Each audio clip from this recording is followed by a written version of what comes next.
Hong Kong authorities have launched a fresh crackdown on democracy activists, arresting 5 people, including a prominent cardinal and a high-profile pop singer. This latest move has prompted strong words of concern from Washington as well as the Vatican. On Thursday, people in Taipei took to the streets to rally support for Hong Kong. One of them, a scholar at the Academia Sinica, said Taiwan should offer political asylum to Hong Kongers in need.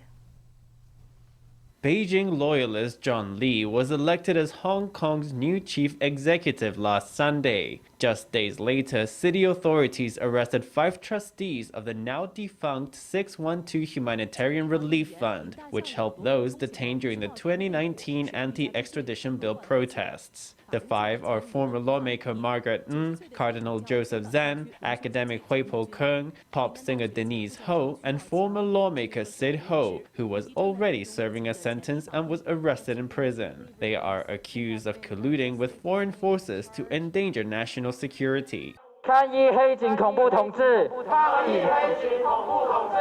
When news of the arrests arrived in Taiwan, Hong Kong youth launched a protest. One Academia Sinica scholar says Taiwan should grant political asylum to the people of Hong Kong.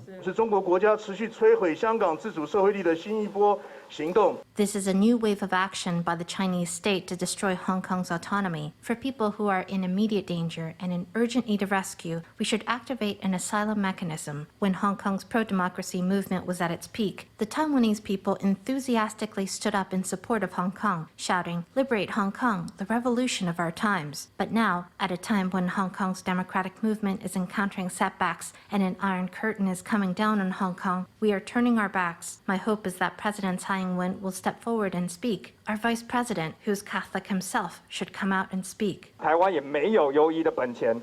cannot afford to hesitate. Taiwan must stand firm with the international community in supporting Hong Kong, whether institutionally or through public statements or in other displays of attitude. Lawmakers say Taiwan should step up its support for Hong Kong. In Washington, the State Department also responded to the arrests. It condemned Beijing and Hong Kong authorities for violating human rights and freedoms. In arresting these veteran activists, scholars, and religious leaders under the so-called national security law, Hong Kong authorities have again demonstrated that they will pursue all means necessary to stifle dissent and undercut protected rights and freedoms. With the exception of Cyd Ho, all the arrested trustees have since been released on bail. None has issued a public statement. Hong Kong's new chief executive will take office on July 1st. His leadership is expected to usher in even greater suppression for Hong Kong.